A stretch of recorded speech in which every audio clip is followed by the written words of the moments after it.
के खोल दे। ओ कब से खड़ी हूँ दुआरी खोल दे केवड़िया मैया खोल दे।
कब से खड़ी हूँ दुआरिया खोल दो केवड़िया मैया खोल दो।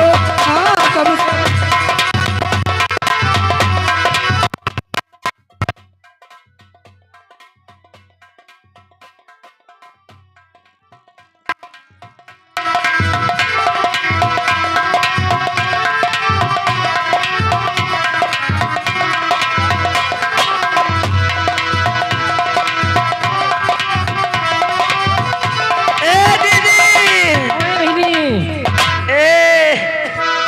हमारे वो आए ना है समार मन नहीं लागत।